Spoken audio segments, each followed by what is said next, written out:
يا صباح او مساء الفل على اجمل متابعين في الدنيا.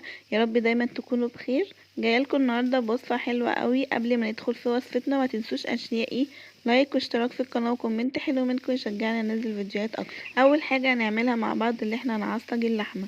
طبعا احنا كلنا بنعرف نعصج اللحمه، بس انا بشارك معاكم وجبتي. اول حاجه حطيت في الطاسه شويه زيت صغيرين ونزلت عليهم باللحمه المفرومه. هعصجها الاول كده اللي هي تاخد صدمه، بعد كده هنزل عليها بالخضار. قطعت بصلايه كبيره وفصين توم مفرومين او فصين توم مقطوعين شرايح. انا بحب احط عليها توم، بتوديها في حته تانية خالص.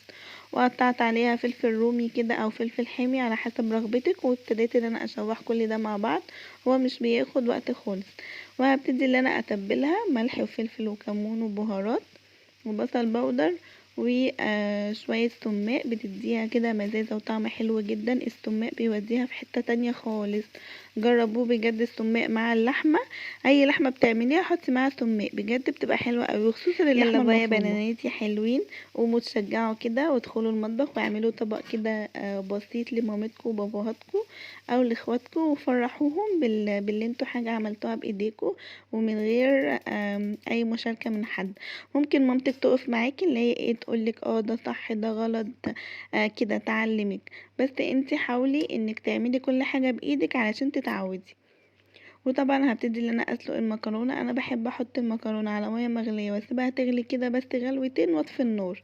مبحبهاش بقى تقعد تغلي لحد ايه ما تتهري ولا تستوي، لا بسيبها بس تغلي كده غلوتين. بعد كده اطفي عليها النار بس واصفيها. بحب اخليها تبقى فيها ايه مضغه كده بسيطه.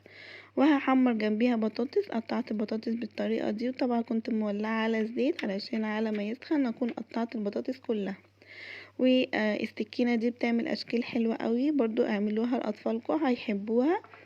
وابتديت ان انا احمرها احطها بقى على الزيت، وكده المكرونه خلاص خلصت. وهبتدي ان انا اصبها في الاطباق. بصوا انا متعوده ان انا احط المكرونه على الصلصه على اللحمه المفرومه كده واقلبها، بس انا المره دي حبيت ان انا احط كل حاجه كده ايه لوحدها. انا ماما كانت بتعمل كده معانا زمان وكانت وحشاني، فقلت ان انا اعمل طبق كده وطبق كده. حطيت مكرونه وحطيت معلقه سلطه وحطيت عليها لحمه مفرومه.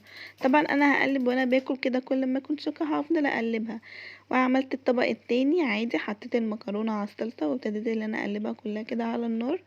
و بطاطس هنا طلعت معانا، بصوا كانت شكلها حلو قوي، كانت مقرمشه. وحطيت عليها فليفر بتاع البطاطس حلو قوي بجيبه من عند العطار. وحطيت المكرونه على في الطبق، وحطيت اللحمه المفرومه كده من فوق الوش. بجد الاكله دي سهله جدا وبسيطه، وعشاء بسيط او غدا بسيط لان احنا كنا بنتغدى متاخر جدا. وطبعا كلنا بنعشق المكرونه، مفيش اي حد ما بيحبش المكرونه بجميع انواعها. متنسيش بقى اللايك واشتراك في القناه وكومنت حلو.